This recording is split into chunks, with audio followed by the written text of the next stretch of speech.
여러분, 우리 인생에서 가장 깊은 상처를 남긴 사람이 누구였는지 한번 떠올려 보십시오. 원수였습니까? 아닙니다.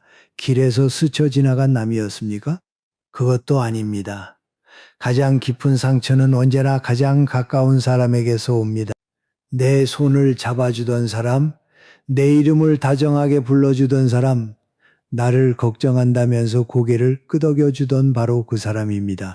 우리는 도둑이 들까봐 현관문에 자물쇠를 채우고 창문에 방범창을 달았습니다. 그런데 정작 마음의 문은 어떻습니까? 웃는 얼굴로 다가오는 사람에게는 아무런 경계 없이 활짝 열어주었습니다. 그리고 그 열린 문으로 들어온 사람이 조용히 칼을 꺼냈을 때 우리는 그것이 칼인 줄도 모르고 고맙다고 인사까지 했습니다. 오늘 제가 드리는 이야기는 그 칼에 대한 이야기입니다. 모든 사람을 의심하라는 말씀이 아닙니다. 누구를 믿어야 하는지, 그리고 누구에게서 한 발짝 물러서야 하는지를 알아보는 눈을 함께 길러보자는 것입니다. 이 이야기가 끝날 때쯤이면 그동안 설명할 수 없었던 그 사람의 미묘한 행동들이 하나씩 이해가 되실 겁니다. 여러분 혹시 이런 경험이 있으신가요?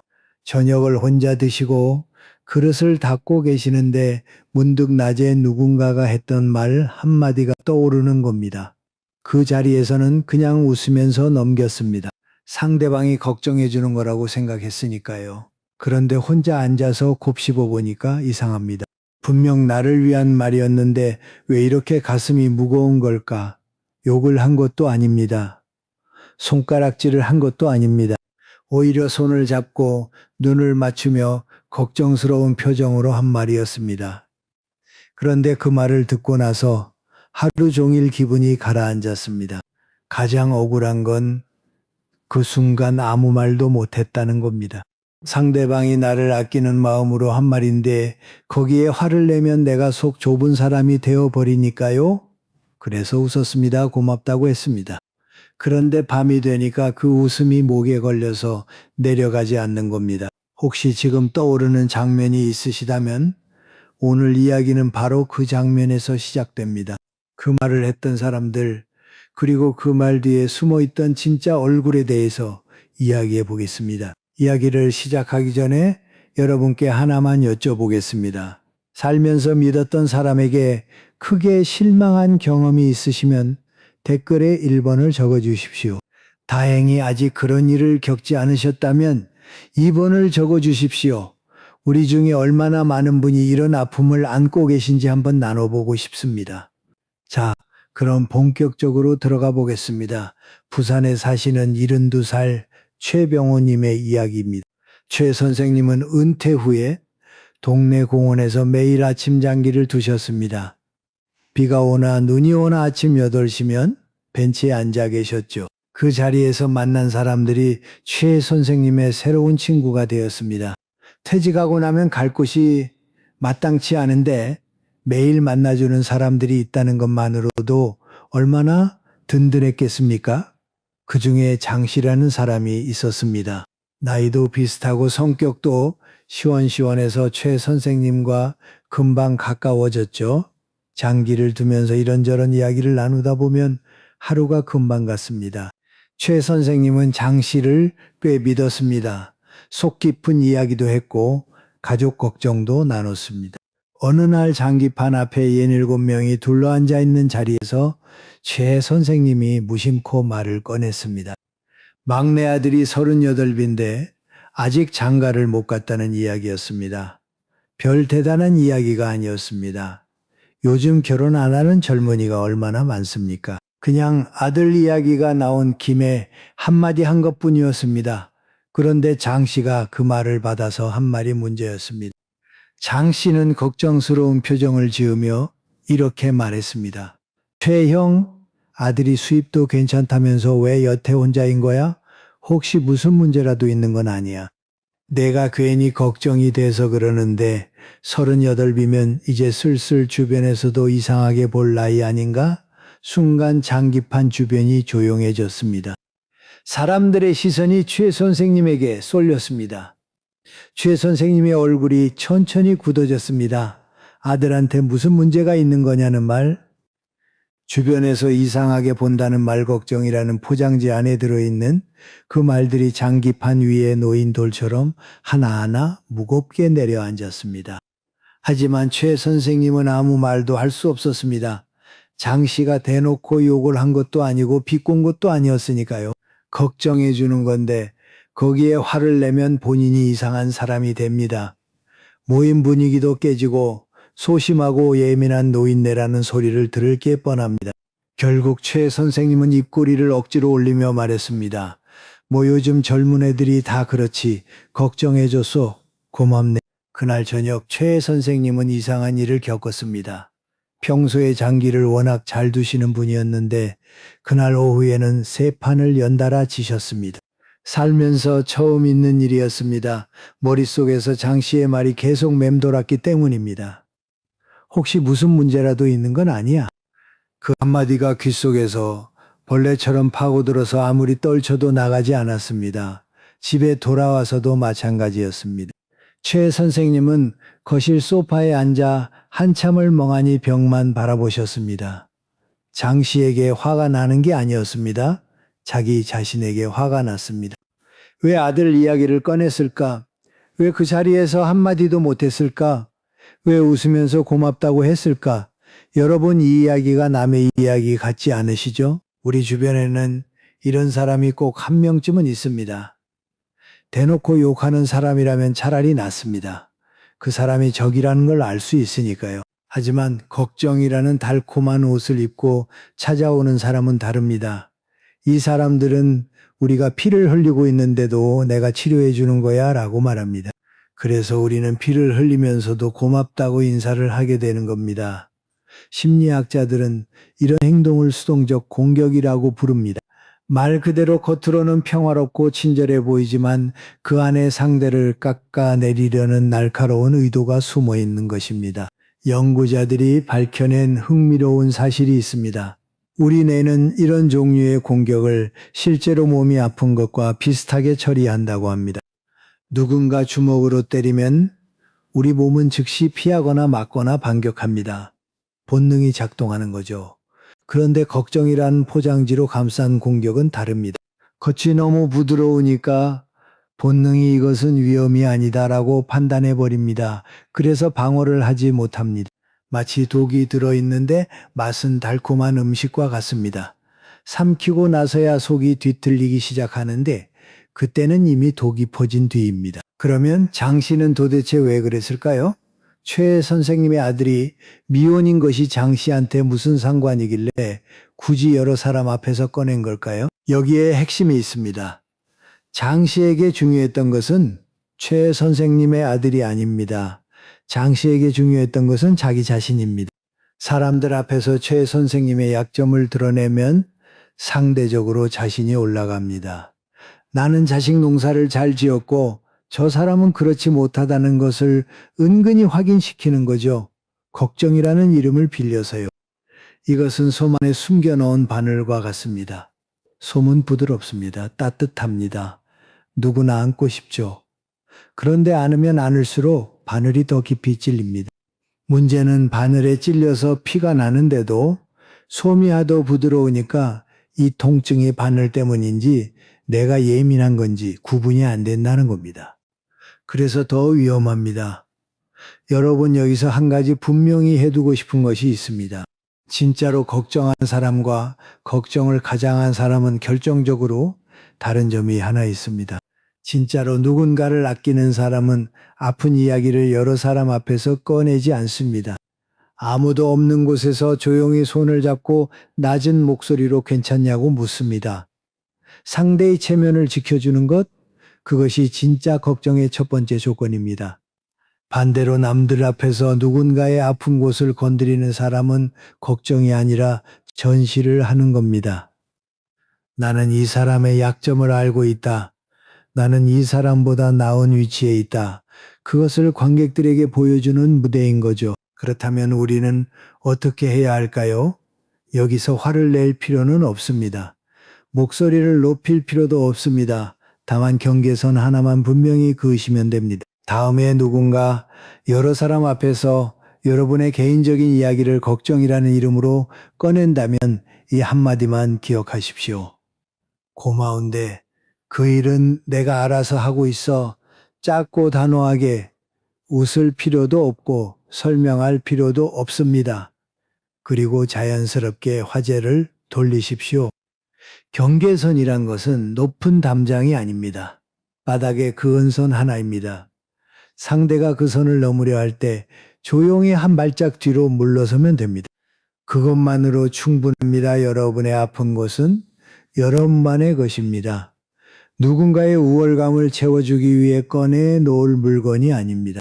이제 두 번째 이야기로 넘어가 보겠습니다. 앞에서는 걱정이라는 가면을 쓴 사람에 대해 이야기했는데 이번에는 조금 다른 유형입니다. 이 사람들은 가면이 아니라 눈물을 무기로 씁니다. 대전에 사시는 69살 이순옥님의 이야기입니다. 순옥님은 구청에서 운영하는 어르신 요가 교실에 다니셨습니다. 몸도 좋아지고 같은 또래분들과 수다도 떨 수 있어서 일주일에 3번 가는 그 시간이 참 즐거웠습니다. 거기서 혜란이라는 분을 만났습니다. 혜란 씨는 순옥니보다 4살 아래였고 늘 조용하고 얌전한 인상이었습니다. 처음에는 그냥 같은 반 사람이었는데 어느 날 수업이 끝나고 혜란 씨가 먼저 다가와 조심스럽게 말을 걸었습니다. 언니, 저 좀 이야기 들어주실 수 있어요? 그날부터 혜란 씨의 이야기가 시작되었습니다.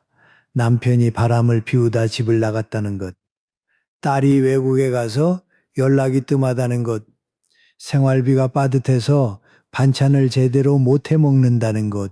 혜란 씨는 이야기를 할 때마다 눈시울이 붉어졌고 순옥님은 그 모습이 안쓰러워서 도저히 그냥 지나칠 수가 없었습니다.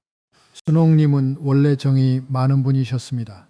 남 아파하는 꼴을 못 보는 성격이었죠. 그래서 매주 반찬을 만들어 가져다 주기 시작했습니다. 된장찌개, 멸치볶음, 깍두기자기 먹을 것 줄여서라도 혜란 씨 몫은 꼭 챙겼습니다. 약국에서 비타민도 사다 주고 병원 갈 일이 있으면 택시비까지 보태주었습니다. 혜란 씨는 그때마다 언니가 없으면 나는 어떻게 살아 정말 고마워라며 눈물을 글썽였습니다.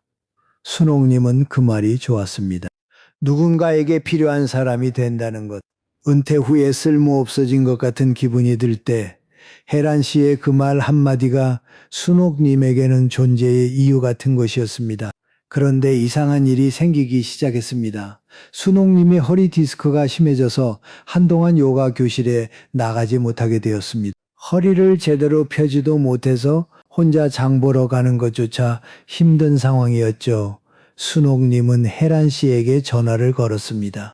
수술까지는 아닌데 통원 치료를 받아야 하는 상황이라 병원에 좀 같이 가줄 수 있겠냐고 조심스럽게 부탁했습니다. 혜란 씨의 반응은 이랬습니다. 언니, 나도 요즘 무릎이 너무 아파서 걷기도 힘들어. 솔직히 나는 언니보다 더 심한 것 같아. 그리고는 한숨을 깊이 쉬며 말했습니다. 언니는 그래도 자식들이 잘하잖아.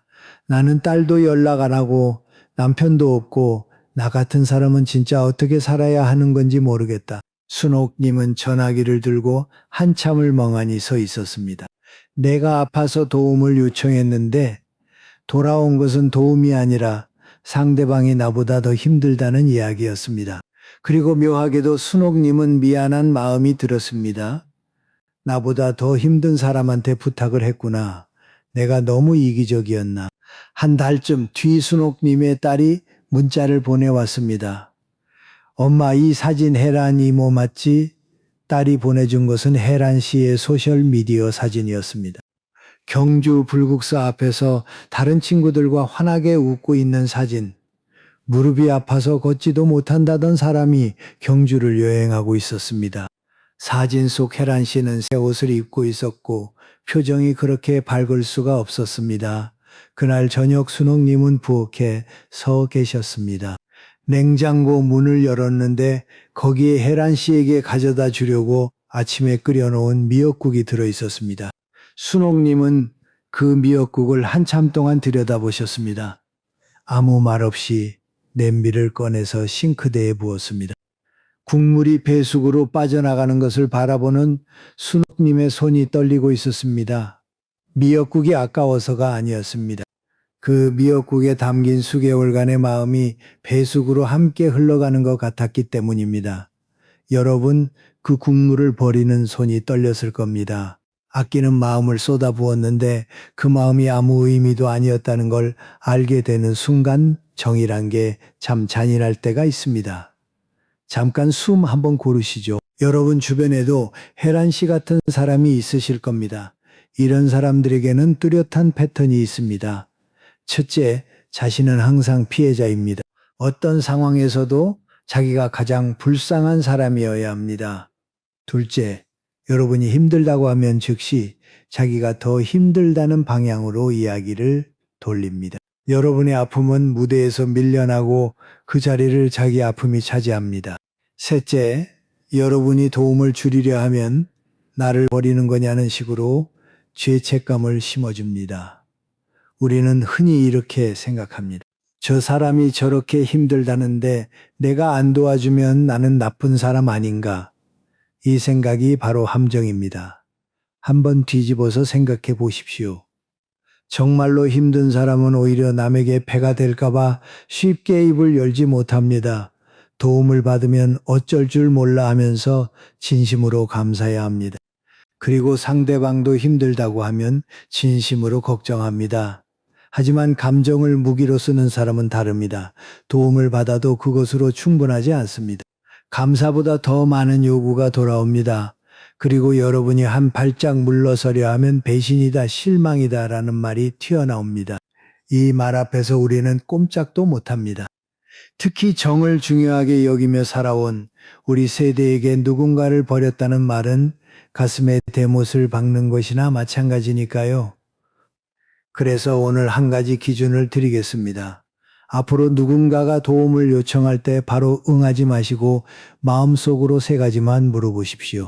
첫째, 이 사람은 내가 힘들 때 나를 걱정해 준 적이 있는가? 둘째, 내가 도움을 거절하면 이 사람은 이해해 줄 것인가? 아니면 죄책감을 심어줄 것인가? 셋째, 이 사람을 도와주고 나면 내 마음이 따뜻해지는가? 아니면 쥐어짜인 것처럼 텅 빈 느낌인가?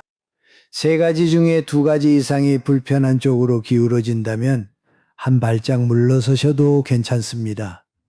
여러분이 냉정한 사람이어서가 아닙니다. 여러분에게도 여러분의 사정이 있고 여러분의 체력이 있고 여러분의 노후가 있기 때문입니다. 남의 짐을 지다가 내 허리가 부러지면 그때는 나를 일으켜줄 사람이 누가 있겠습니까? 순옥님이 싱크대에 미역국을 쏟아버린 것처럼 때로는 퍼주던 것을 멈추는 것이 더 큰 용기입니다. 그릇을 비워야 새로운 것을 담을 수 있습니다.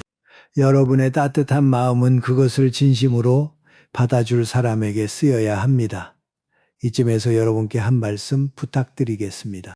지금까지 이야기가 마음에 와닿으셨다면 구독 버튼과 좋아요를 한번 눌러주십시오. 여러분이 버튼 하나를 누르시면 이 이야기가 또 다른 누군가에게 닿게 됩니다.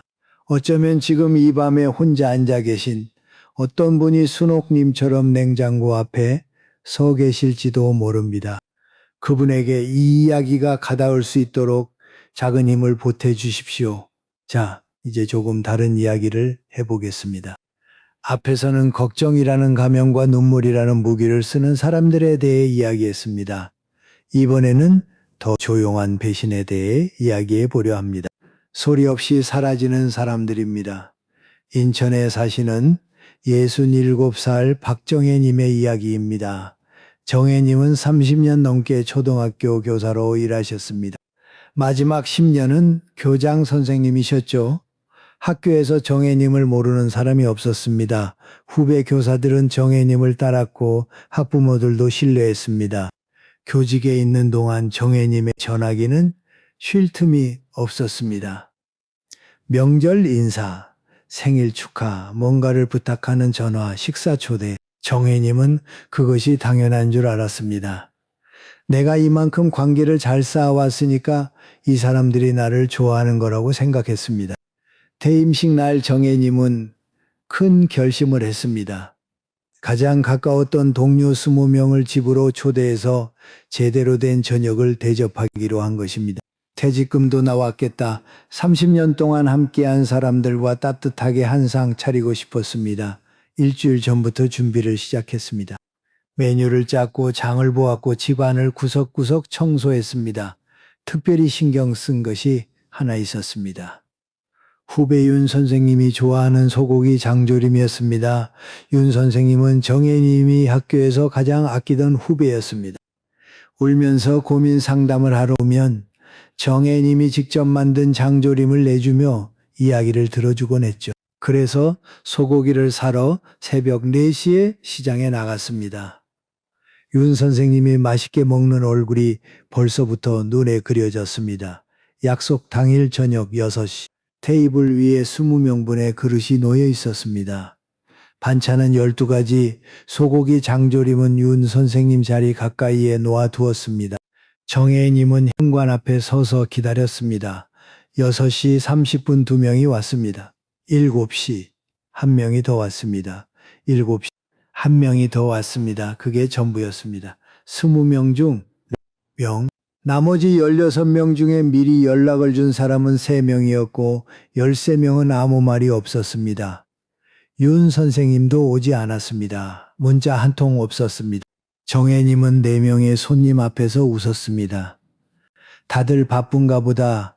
요즘 연말이라 그렇지 뭐. 하지만 목소리가 미세하게 떨리고 있었다는 것을 본인만 알고 있었습니다. 손님들이 돌아간 뒤 정혜님은 식탁 앞에 혼자 앉으셨습니다. 16개의 빈자리가 보였습니다. 그릇이 뒤집혀 있는 깨끗한 자리젓가락, 포장지도 뜯기지 않은 자리. 정혜님은 아무 말 없이 하나씩 치우기 시작했습니다. 그릇을 찬장에 넣고 반찬을 용기에 옮겨 담고 테이블을 닦았습니다. 장조림은 손도 대지 않은 채 그대로 남아 있었습니다. 정혜님은 그것을 냉장고에 넣으면서 이게 나의 30년이었구나 하고 혼잣말을 했다고 합니다. 잠시 이야기에 머물러 보겠습니다.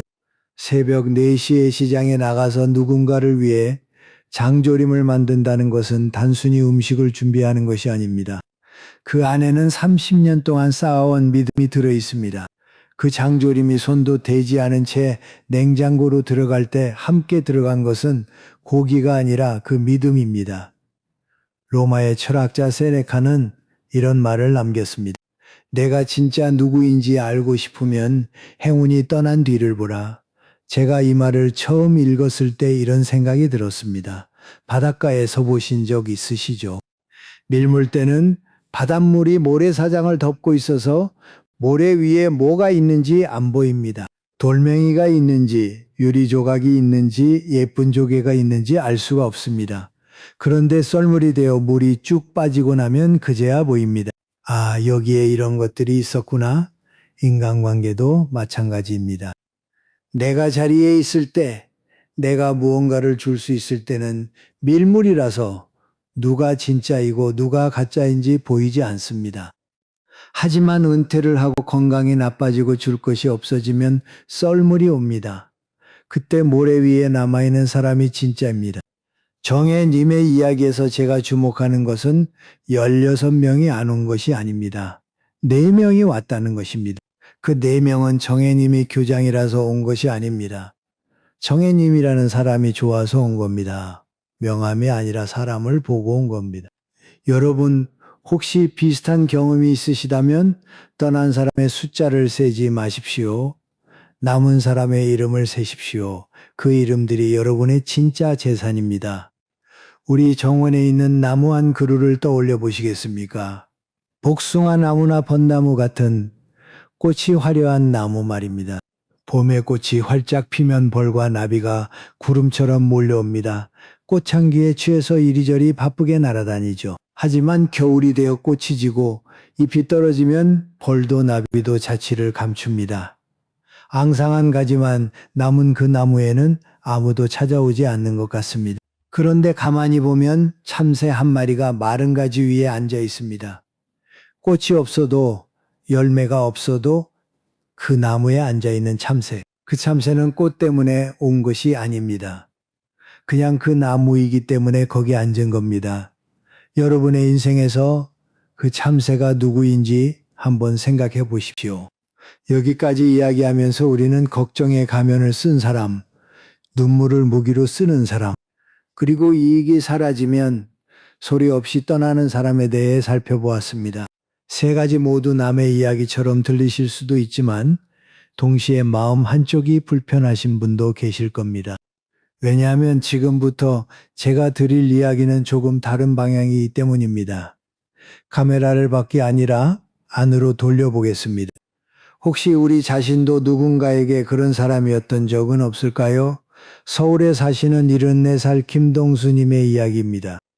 동수님은 스스로를 좋은 아버지라고 믿어온 분입니다. 그럴 만한 이유가 있었습니다. 자식 셋을 대학까지 보냈고 큰아들이 결혼할 때는 전세금까지 보태주었습니다.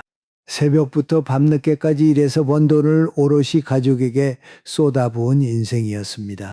그래서 동수님은 자식들에게 한마디 할 자격이 충분하다고 생각했습니다. 아니, 자격이라기보다는 의무라고 느꼈습니다. 내가 살아본 경험이 있으니까 자식이 잘못된 길로 가지 않게 잡아주는 것이 아버지의 역할이라고 믿었습니다. 큰아들이 회사를 그만두고 작은 카페를 하겠다고 했을 때 동수님은 단칼에 잘라 말했습니다. 그런 게 되겠냐? 장사가 얼마나 힘든 건데. 아들이 이사를 가겠다고 하면 거긴 왜 가냐? 지금 있는 데가 낫다고 했습니다. 손자 교육 문제를 이야기하면 내가 너를 어떻게 키웠는데 요즘 애들은 너무 풀어놓는다고 한마디 했습니다.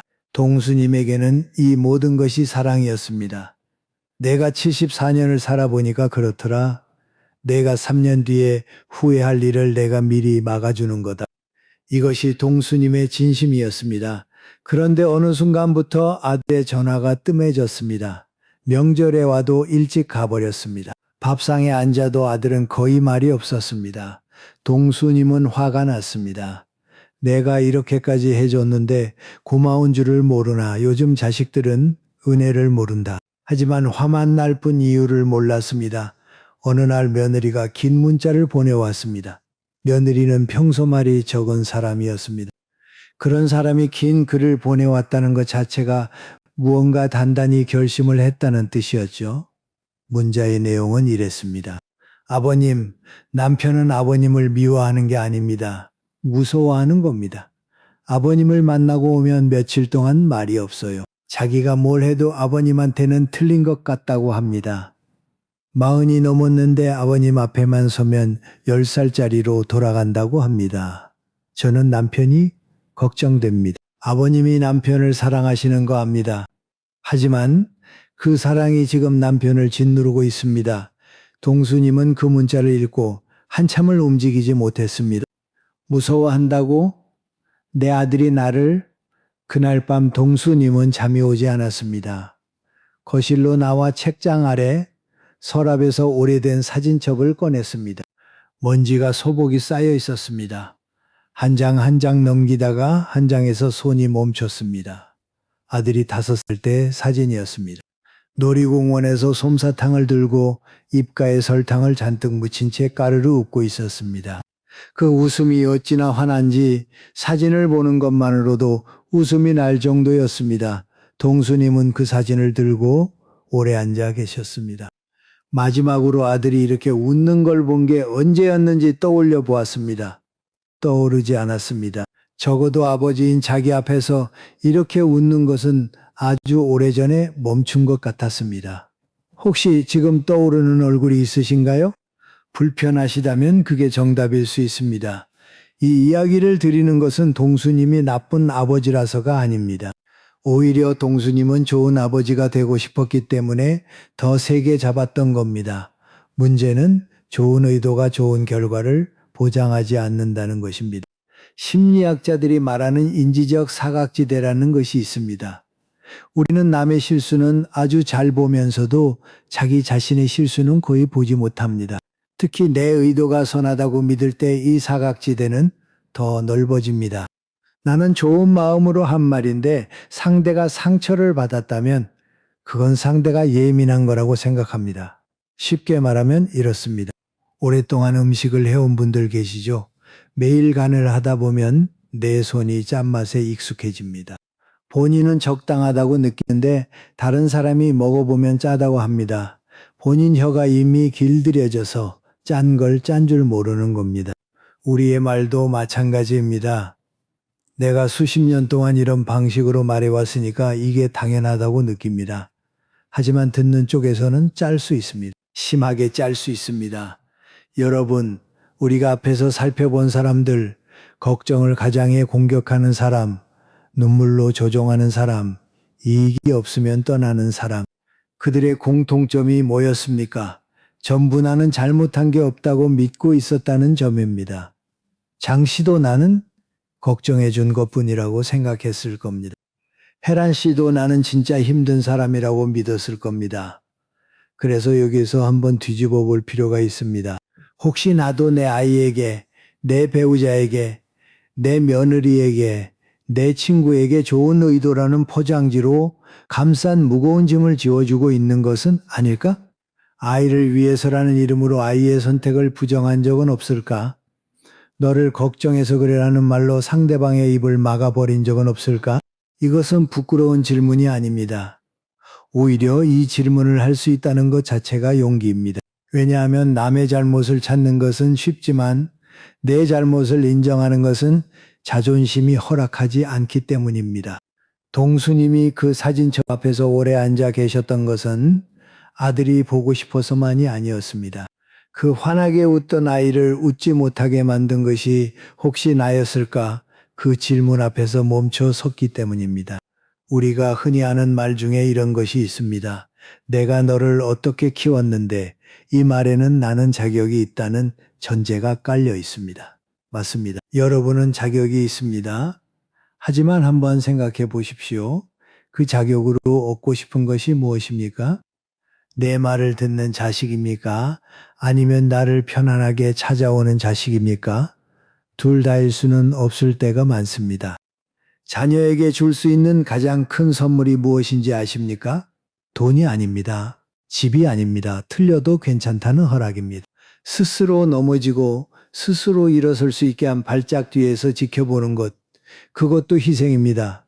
어쩌면 돈을 주는 것보다 더 어려운 희생입니다. 왜냐하면 입을 다물고 있어야 하니까요. 아는 것을 알려주지 않고 참아야 하니까요. 동수님은 그 뒤로 조금 달라지셨다고 합니다. 아들에게 전화할 때 이제는 한마디를 덜 합니다. 카페 잘 되고 있냐는 말 대신 요즘 뭐 하면서 지내냐고 물어봅니다. 충고 대신 질문을 합니다. 아직 서툽니다. 말이 목까지 올라왔다가 삼킬 때도 많습니다. 하지만 최근에 아들이 전화를 걸어왔다고 합니다. 특별한 용건 없이 그냥 아버지 뭐 하고 계세요라는 짧은 전화. 동수님은 그 전화 한 통에 한참을 웃으셨다고 합니다. 전화가 끊기고 나서도 수화기를 들고 한참 서 계셨다고요. 남을 탓하는 것은 칼을 밖으로 휘두르는 것입니다.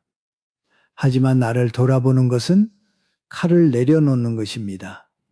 그리고 칼을 내려놓아야 비로소 두 손으로 상대방의 손을 잡을 수 있습니다. 여러분, 여기까지 오시느라 수고 많으셨습니다. 지금쯤 마음이 좀 무거우실 수도 있겠습니다. 걱정을 가장한 공격, 눈물로 조종하는 사람, 이익이 사라지면 떠나는 사람, 그리고 나 자신도 돌아봐야 한다는 이야기까지 편한 이야기가 하나도 없었습니다. 그래서 이제부터는 조금 다른 이야기를 드리려 합니다. 아픈 곳을 찾아내는 이야기는 여기까지입니다. 지금부터는 그 아픈 곳을 어떻게 낫게 할 것인가에 대한 이야기입니다. 광주에 사시는 71살 한미경님의 이야기를 들어주십시오. 미경님에게는 30년을 함께한 친구가 있었습니다. 이름은 밝히지 않겠습니다. 그냥 그 사람이라고 부르겠습니다.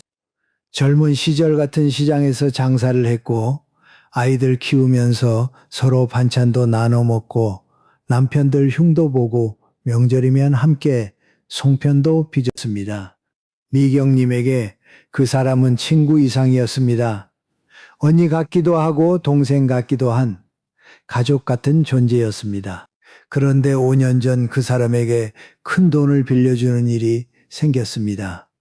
남편 병원비가 급하다고 했습니다. 미경님은 망설이지 않았습니다. 30년 친구인데 당연히 도와야 한다고 생각했습니다. 노후 자금으로 모아두었던 돈의 상당 부분을 건넸습니다. 그 사람은 울면서 고맙다고 했습니다. 꼭 갚겠다고 했습니다. 석 달이 지나도 연락이 없었습니다. 미경님이 전화를 했더니 번호가 바뀌어 있었습니다. 새 번호를 수소문해서 겨우 연락을 했더니 짧은 대답만 돌아왔습니다. 지금 형편이 안 돼서 조금만 기다려 달라. 그 조금이 1년이 되었고 2년이 되었고 5년이 된 지금까지 돈도 소식도 돌아오지 않았습니다. 돈이 아깝지 않다고 하면 거짓말일 겁니다. 하지만 미경님을 더 괴롭힌 것은 돈이 아니었습니다. 밤이었습니다. 매일 밤 잠자리에 누우면 그 사람 얼굴이 떠올랐습니다. 울면서 고맙다고 하던 그 얼굴, 꼭 갚겠다던 그 목소리, 그리고 바뀌어있던 전화번호의 3가지가 슬라이드쇼처럼 머릿속에서 반복 재생되었습니다. 미경님은 이를 갈았습니다. 베개를 주먹으로 치기도 했습니다. 내가 왜 그때 돈을 줬을까? 내가 바보였지. 30년이 뭐야? 결국 돈 앞에서 다 부서지는 거잖아. 분노와 자책이 번갈아가며 잠을 빼앗아 갔습니다. 5년 동안 거의 매일 밤이었습니다. 딸이 걱정했습니다. 엄마 요즘 얼굴이 너무 안 좋다. 그 일 좀 잊어버려. 미경님은 딸의 말에 화를 냈습니다. 내가 뭘 알아. 잊으라고 해서 잊어지면 그게 사람이야? 딸은 더 이상 말하지 못했습니다. 그러던 어느 날 미경님이 동네 문화센터 게시판에서 전단지 하나를 보았습니다. 어르신 자서전 쓰기 교실. 수강료도 저렴했고 마침 화요일 오후에 할 일도 없어서 별 기대 없이 등록했습니다. 첫 수업 시간에 강사가 말했습니다. 오늘은 글쓰기 연습을 하나 하겠습니다. 여러분의 인생에서 가장 마음이 아팠던 사람에게 편지를 한 통 써보십시오. 단 이 편지는 절대 보내지 않습니다. 아무도 읽지 않습니다. 그러니까 하고 싶은 말 다 하셔도 됩니다. 예쁜 말 안 하셔도 됩니다. 화가 나시면 화를 내셔도 됩니다.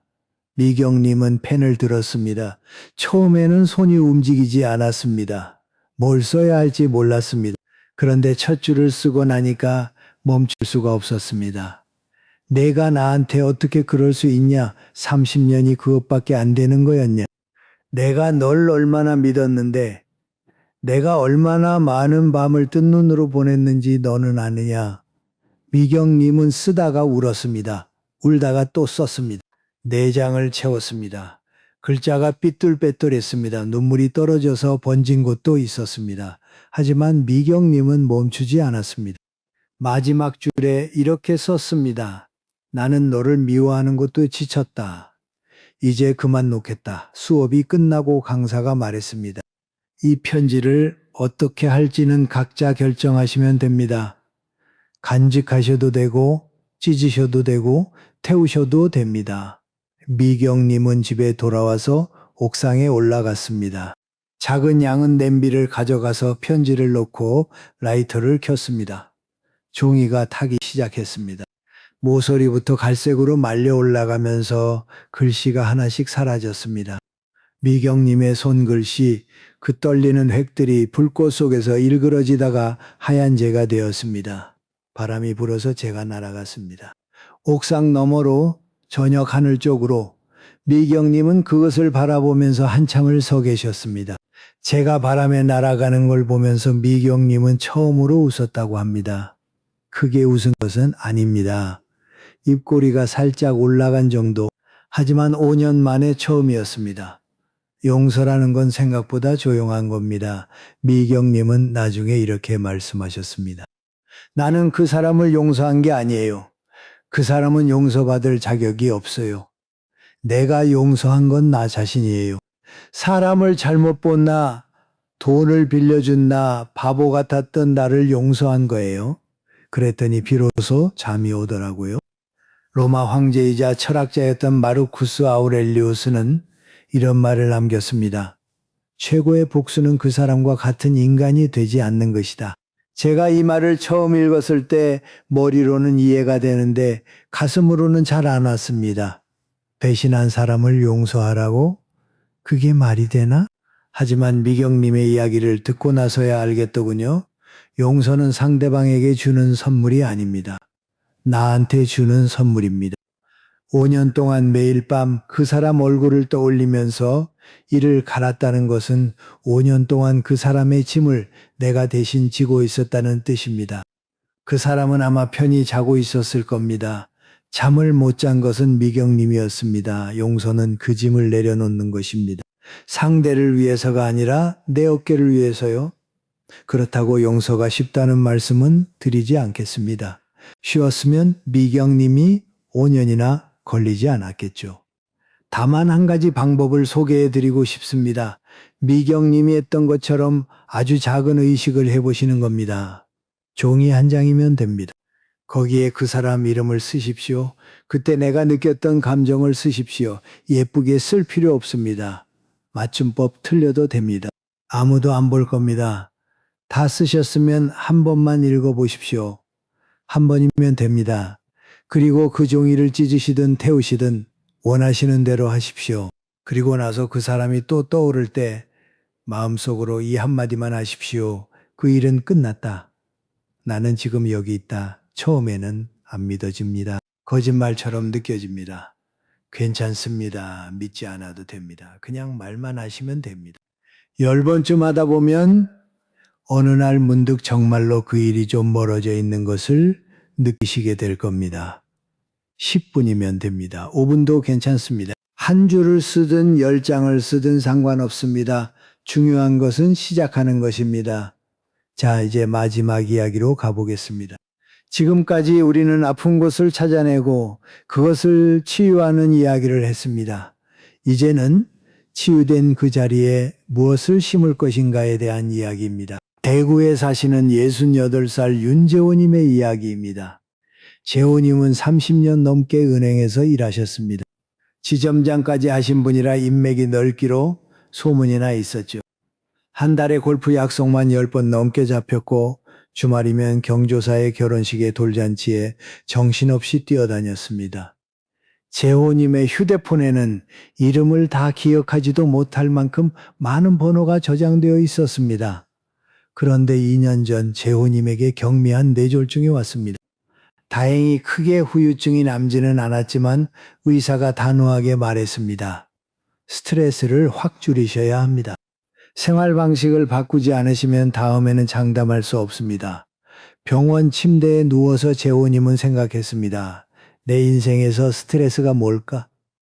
일은 이미 은퇴했고 빚도 없고 자식들도 잘 살고 있는데 곰곰이 따져보니 답이 나왔습니다. 사람이었습니다.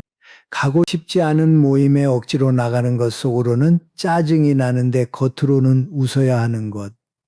별로 친하지도 않은 사람의 경조사에 축의금을 내는 것. 그것이 재호님의 스트레스였습니다. 퇴원한 뒤 재호님은 한 가지 실험을 하기로 했습니다. 30일 동안 자기 쪽에서 먼저 연락하지 않기로 한 것입니다. 전화도 안 하고 문자도 안 보내고 모임에 나가지도 않았습니다. 누가 연락을 해오면 받겠지만 내 쪽에서는 먼저 손을 내밀지 않겠다고 결심했습니다. 30년 넘게 관계를 유지해온 사람들이 정말 나를 아끼는 건지 아니면 내가 유지하니까 유지되는 건지 알고 싶었습니다. 첫째 주가 지났습니다. 전화기가 조용했습니다. 둘째 주에 한 통 왔습니다. 보험갱신하라는 설계사 전화였습니다. 셋째 주가 지나면서 재호님은 불안해지기 시작했습니다. 내가 이렇게 존재감이 없었나? 30년이 이렇게 허무한 건가? 30일이 끝났을 때 재호님에게 연락한 사람은 3명이었습니다. 첫 번째는 아내였습니다. 아내는 매일 전화했습니다. 특별한 용건이 아니라 오늘 뭐 먹었어? 산책은 했어? 이런 이야기들이었습니다. 재호님은 아내 전화를 받으면서 생각했습니다. 30년 넘게 옆에 있었는데 이 사람의 전화가 이렇게 따뜻했었나? 두 번째는 대학교 때 룸메이트였습니다. 일주일에 한 번 정도 안부 문자를 보내왔습니다. 별 내용 없는 문자였습니다. 야, 살아있지? 밥은 먹고 다니냐? 하지만 그 짧은 문자가 묘하게 든든했습니다. 세 번째는 재호님도 예상하지 못한 사람이었습니다. 아파트 경비원 박 씨였습니다. 재호님은 매일 아침 운동을 나가면서 경비실 앞을 지나갔습니다. 그때마다 박 씨에게 가볍게 고개를 숙여 인사했습니다. 그게 전부였습니다. 이름도 잘 몰랐고 깊은 대화를 나눈 적도 없었습니다. 그런데 재호님이 3일 연속 아침 운동에 나오지 않자 박 씨가 재호님 집 초인종을 눌렀습니다. 문을 열었더니 박 씨가 서 있었습니다. 표정이 걱정스러웠습니다. 사모님한테 물어봤더니 댁에 계시다길래요. 3일째 안 나오셔서 혹시 어디 편찮으신가 싶어서요. 괜찮으십니까? 재호님은 그 자리에서 눈물이 터졌습니다. 7년 동안 매일 아침 고개 한번 까딱한 것이 전부인 사이인데 3일 안 보인다고 찾아온 겁니다. 300명이 못한 것을 경비원 한 분이 해주셨습니다. 진심은 그렇게 뜻밖의 곳에서 옵니다. 재호님은 그때 깨달았다고 합니다. 30년 동안 300명을 챙기느라 정작 내 옆에 있는 세 사람을 놓치고 살았구나. 300명에게 쓴 시간에 10분의 1만 이 세 사람에게 썼어도 내 인생이 얼마나 달라졌을까. 그 뒤로 재호님은 달라졌습니다. 대학 동기에게 일주일에 한 번 먼저 전화를 합니다. 박 씨에게 가끔 캔커피를 사다 드리고 벤치에 앉아 이런저런 이야기를 나눕니다. 그리고 40년 결혼 생활에서 처음으로 아내 손을 잡고 동네를 산책하기 시작했습니다. 예전에는 건강을 위해서 걸었습니다. 지금은 같이 걷고 싶어서 걷습니다. 여러분도 한번 해보시겠습니까? 이것을 사계절 테스트라고 이름 붙여보겠습니다. 여러분 주변 사람들을 한 명씩 떠올리면서 4가지 질문을 해보십시오. 봄입니다. 내게 좋은 일이 생겼을 때 이 사람은 진심으로 기뻐해 주었는가? 여름입니다. 내가 잘 나갈 때 이 사람은 시기하지 않고 함께 즐거워했는가? 가을입니다. 내가 슬프거나 외로울 때 이 사람은 안부를 물어주었는가? 겨울입니다. 내가 진짜로 힘들고 이랬을 때 이 사람은 곁에 남아 있었는가? 내 계절을 다 통과한 사람이 있다면 그 사람은 여러분 인생의 사철나무입니다.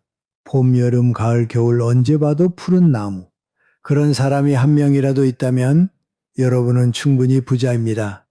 2명이면 큰 부자이고 3명이면 이 세상 누구보다 복받은 분입니다. 여러분, 인간관계 학자들이 이런 말을 합니다. 우리 뇌가 진짜로 깊이 연결될 수 있는 사람의 수는 손가락으로 셀 수 있을 정도라고요. 수백 명의 지인이 있어도 밤 11시에 전화해서 나 좀 힘들다고 말할 수 있는 사람은 고작 서너 명입니다. 그게 정상입니다. 그게 우리 뇌의 한계이고 동시에 우리 마음의 진실입니다. 인맥이 넓다는 것은 자랑이 아닙니다. 서너 명을 깊이 사랑할 수 있다는 것이 진짜 자랑입니다. 텃밭을 가꾸시는 분들은 아실 겁니다. 겨울이 오면 약한 모종은 정리해야 합니다. 시든 잎도 잘라내야 합니다. 안 그러면 튼튼한 뿌리까지 양분을 빼앗겨서 봄에 제대로 된 새싹을 틔우지 못합니다. 잔인해 보이지만 그래야 살아남은 뿌리가 더 깊이 내리고 봄에 더 풍성한 열매를 맺습니다. 관계도 마찬가지입니다. 정리한다는 것은 버린다는 뜻이 아닙니다.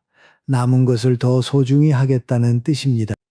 재호님이 30일 동안 조용히 기다리면서 발견한 것은 3사람이었습니다. 하지만 그 3사람의 무게는 300명과 비교할 수 없었습니다. 아내의 매일 전화, 친구의 짧은 문자, 경비원의 초인종 한 번, 그것이 재호님의 인생을 지탱하는 기둥이었습니다. 여러분, 오늘 이야기가 길었습니다. 함께 걸어오신 그 마음에 깊이 감사드립니다. 우리는 오늘 6가지 이야기를 나눴습니다. 하나씩 되짚어 보겠습니다. 최병호님의 이야기에서 우리는 걱정이라는 옷을 입은 공격을 보았습니다. 여러 사람 앞에서 내 아픈 곳을 건드리는 사람은 나를 아끼는 것이 아니라 자기를 높이는 것이었습니다. 그런 사람에게는 길게 싸울 필요 없이 한마디면 됩니다. 내일은 내가 알아서 하고 있다고. 이순옥님의 이야기에서는 눈물을 무기로 쓰는 사람을 만났습니다. 항상 자기가 가장 불쌍한 사람이어야 하고 내가 도움을 주려면 죄책감을 심어주는 사람. 냉장고에서 미역국을 쏟아버리던 순옥님의 떨리는 손이 우리에게 알려준 것은 퍼주는 것을 멈추는 것도 용기라는 사실이었습니다. 박정혜님의 이야기에서는 이익이 사라지면 소리 없이 떠나는 사람들을 보았습니다. 20명을 초대했는데 4명만 온 그 식탁에서 우리가 배운 것은 떠난 16명이 아니라 남은 4명의 이름이 진짜 재산이라는 것이었습니다. 김동수님의 이야기에서는 카메라를 바깥이 아니라 안으로 돌려보았습니다. 74년을 살아온 아버지의 사랑이 아들에게는 무게가 되고 있었다는 것. 충고를 한마디 줄이고 질문을 한마디 늘렸더니 아들이 먼저 전화를 걸어왔다는 것. 내가 남에게 그런 사람이 아니었는지 돌아보는 것. 그것이 가장 큰 용기였습니다. 한미경님의 이야기에서는 5년 동안 매일 밤 잠을 빼앗긴 분노를 만났습니다. 그리고 종이 한 장에 그 분노를 쏟아놓고 불에 태워 하늘로 보내버린 조용한 용서를 보았습니다. 용서는 그 사람을 위한 것이 아니라 나를 위한 것이었습니다. 남의 짐을 내려놓아야 내 어깨가 펴집니다. 윤재호님의 이야기에서는 30일 동안 침묵한 끝에 3사람을 발견한 이야기를 들었습니다. 아내의 전화, 친구의 문자, 그리고 3일 안 보인다고 찾아온 경비원, 300명이 못한 것을 3사람이 해주었습니다. 관계는 넓이가 아니라 깊이입니다. 여러분, 이 6가지 이야기의 끝에서 제가 드리고 싶은 말은 하나입니다. 사람을 꿰뚫어 보는 눈을 기르라는 것이 모든 사람을 의심하라는 뜻이 아닙니다. 누구를 가까이 할지 알기 위해서 먼저 누구에게서 물러설지를 아는 것입니다.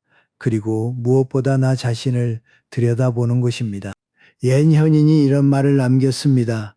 남을 아는 것은 지혜이고 나를 아는 것은 밝음이다. 제가 이 말에 한마디를 보태자면 이렇습니다. 남도 알고 나도 알고 그래도 여전히 사람을 믿기로 선택하는 것. 그것이 진짜 여러분, 오늘 이야기를 들으시면서 떠오른 얼굴이 있으셨을 겁니다. 나를 아프게 했던 그 사람의 얼굴, 혹은 내가 아프게 했을지도 모르는 누군가의 얼굴. 그 이야기를 가슴에만 담아두지 마시고 여기 댓글에 몇 글자라도 적어주시면 어떨까요? 길게 쓰실 필요 없습니다. 나도 그런 사람을 만났다. 이 한마디면 충분합니다. 여러분이 한 줄을 쓰시면 그것을 읽는 또 다른 분이 나만 그런 게 아니었구나 하고 마음이 놓이실 겁니다.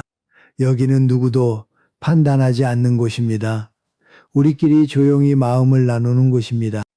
그리고 혹시 오늘 이야기를 들으시면서 누군가의 얼굴이 떠오르셨다면 그분에게 이 영상을 보내주십시오. 형님 이거 한번 들어보세요. 언니 이거 괜찮더라. 그 한마디면 됩니다. 때로는 링크 하나가 전화 한 통보다 더 깊이 닿을 때가 있습니다. 말로는 차마 못하는 위로를 영상이 대신해 줄 수 있으니까요. 여러분, 제가 마지막으로 드리고 싶은 말씀이 있습니다. 오늘 이야기를 끝까지 들으신 여러분은 대단한 분들입니다. 1시간 가까이 불편한 이야기를 외면하지 않고 끝까지 들으셨다는 것, 그 자체가 여러분이 얼마나 성실하게 살아오셨는지를 보여줍니다. 쉬운 길만 골라 걸었다면 이런 이야기에 귀를 기울이지 않으셨을 겁니다. 여러분은 충분히 잘 살아오셨습니다. 때로는 사람을 잘못 봤을 수도 있고 너무 많이 퍼줬을 수도 있고 상처받고도 웃어 넘긴 날들이 셀 수 없이 많았을 겁니다.